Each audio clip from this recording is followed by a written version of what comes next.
Ok, moi c'est Claire Gisèle Gounon. Je suis assistante de terrain dans l'ONG Sindo. Donc c'est pour compléter un peu ce que la directrice Emma vient de dire. Et on sait que la vie est un choix. Et ce que nous conseillons souvent aux filles, surtout aux jeunes filles, c'est de choisir.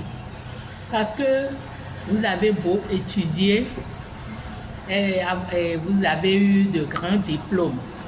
Et si vous avez choisi de vous marier et d'avoir des enfants plus tard, il faut choisir ce que vous allez faire de votre jeunesse.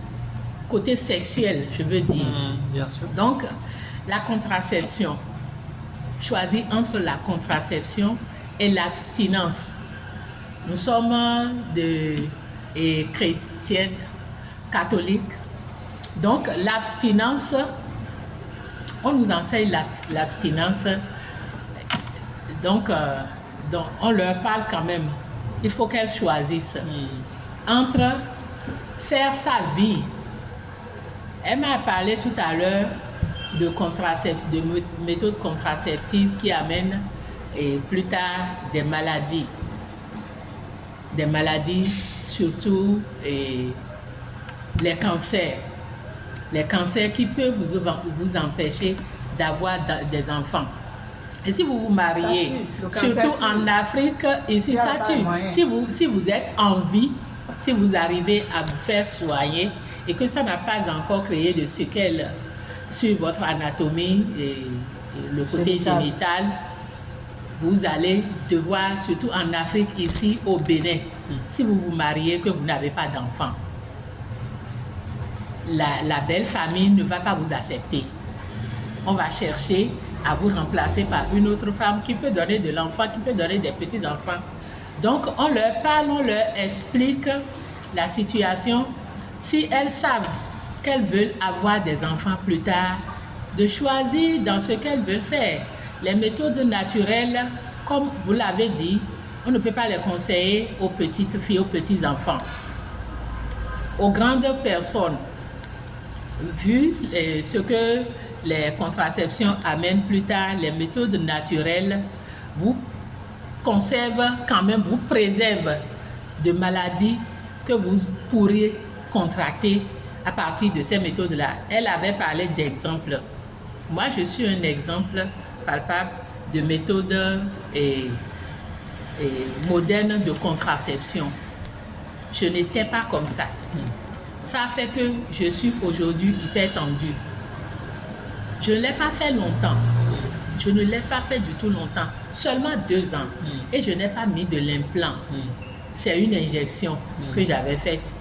Et donc, à partir de ça... Oui. Donc, on leur explique et on ne leur impose rien, comme elle l'a dit. À cause de ça, on a fait l'hystérectomie. Oui, j'ai fait l'hystérectomie. Parce que j'étais sur le point de contracter le cancer d'utérus. D'accord. Je saignais beaucoup et il n'y a plus de période, je n'arrêtais plus de saigner. Donc ça a amené beaucoup de problèmes et c'est les gens même qui m'ont conseillé la méthode qui l'ont arrêté.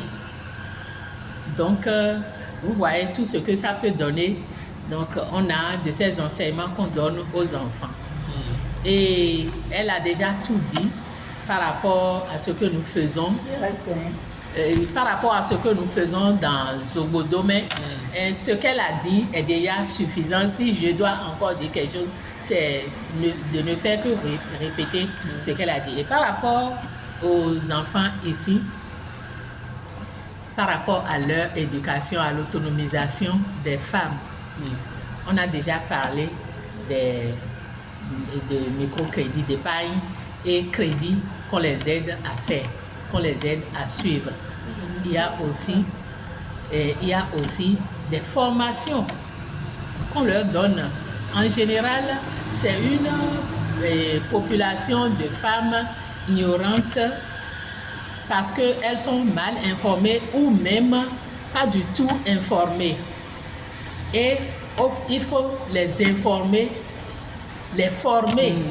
Et par rapport à ça, il arrive des moments où nous suivons des formations de formateurs pour pouvoir les aider à s'engager dans des activités qui peuvent leur permettre de subvenir à leurs besoins, même si elles ne se font pas la richesse.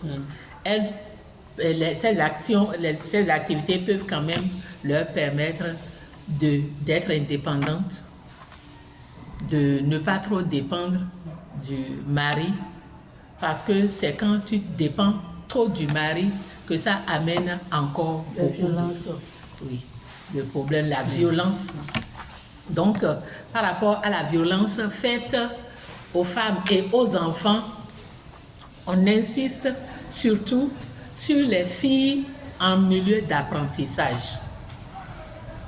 Il faut qu'elles soient informées sur les formes de violence qu'elles peuvent subir en milieu et au cours de leur apprentissage, qui peuvent être barrières pour leur avenir, pour leur obtention de diplôme.